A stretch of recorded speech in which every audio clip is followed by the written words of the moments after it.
So recently we did a video talking about subcomponents. And, this is something that in your bigger ships, this is something that you would probably experience more frequently. Now, smaller ships, of course, when you're landed at a site, let's say we'll use a Gladius as an example, you can go and you can tanker at your hangar or at your base, maybe in the future, or somewhere in a carrier's hangar, you can go and you can tinker and you can change components. But when you're flying the ship, you can't really tinker around. In larger ships, you can do that in flight, or while a system is perhaps operational, or maybe you have to selectively switch it off in order to make a few changes, then switch it back on. Interesting possibility. But in your bigger ships, people were hoping that there was going to be different grades and, greater differences in performance between different grades. I agree with that to a point. But there's one critical thing that I would like to add to that, and I'm using, of course, a lot of my MMO experience to inform this. So long as the components that you get, whether you get them from salvaging a ship or, perhaps you do a mission and, we've seen the lootable boxes, that is going to be a thing in the future. If some of these are contained in these things, if these are tradable between players and not, bound to your character or bound to your account, if you catch my drift. The problem with these things being bound is that oftentimes these rewards are generated randomly. And that kind of puts you in a situation where either, it's much more likely to happen on this mission, or it's much more likely to drop from these NPCs or these types of ships or whatnot. So as a player, in scenario one, you end up farming the same content over and over and over again. Scenario two is that it's generated randomly and it's just with so many possibilities, and let's be honest, it's going to be a fairly big loot table, hopefully, if it's a very in-depth system, that you can just continuously get unlucky and unlucky and unlucky. And that is a feeling that, as an MMO player, I can tell you something. That is a feeling that when you get stuck in a really bad rut of bad luck, and game developers, certain game developers, not all, but certain game developers seem to think the idea of RNG loot is, it's fun, it's exciting, because it makes for those moments where you go like, oh, I finally got what I wanted. But the problem is that they don't really account for sometimes the months of not getting what you wanted and doing the same content again and again and again. And that's just lousy game design. Like, at some point, when you have a system like that, you have to have some kind of backup method, whether it's bad luck protection or it's a token system that every time you do the fight or do the mission or whatever, you get a token, and after a while you can just cash that in and just yank something off the loot table. That's my opinion on how to do those things. But when you have loot, or you have these items bound, their sources, whatever they are, when they're bound to the character and they can't trade them around, that it doesn't really create a healthy situation. I would much rather see a situation where whatever these subcomponents are and whatever goes into making them, whether they're player crafted or just the subcomponents themselves are something that you salvage or you loot, I would like to have players be able to freely trade them in between each other, and no limitations on well, if it's epic, then you have to keep it or something like that. No, if someone's willing to pay the price for it, you should be able to put it on the market and say, here you go. And one of the reasons why I'm so in favor of this is when you think of a world like Star Citizen,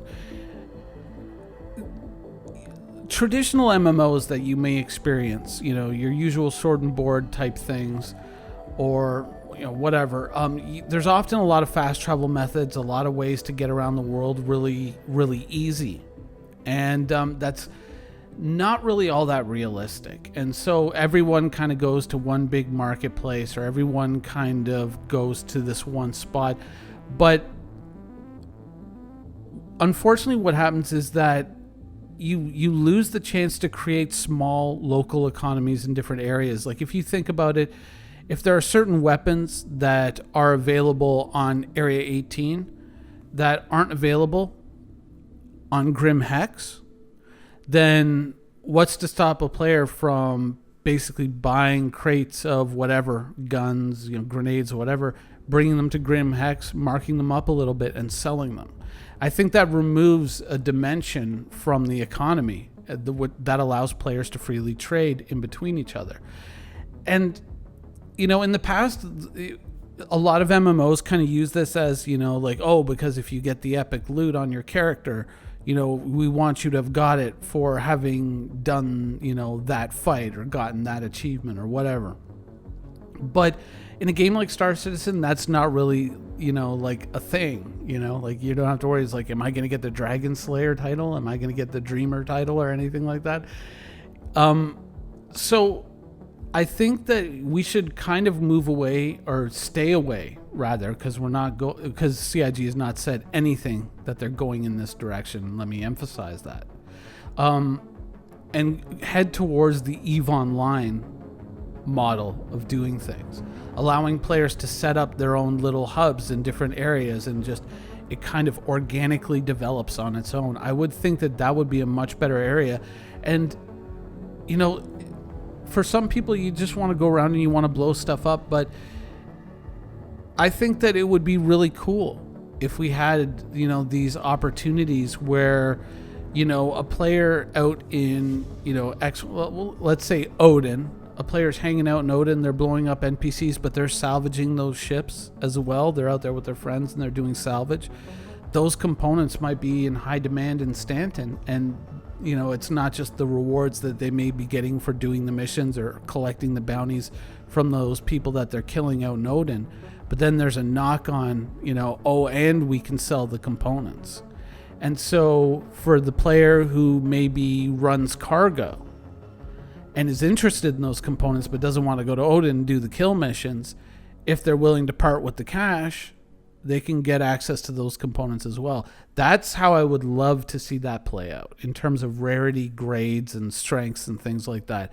I don't want it to be locked down to the traditional World of Warcraft model sort of idea, and I would rather see it follow the EVE Online economic idea. Like it's always really tough talking about EVE Online because for the aficionados out there in my audience, like I left that game in just after Red Moon Rising.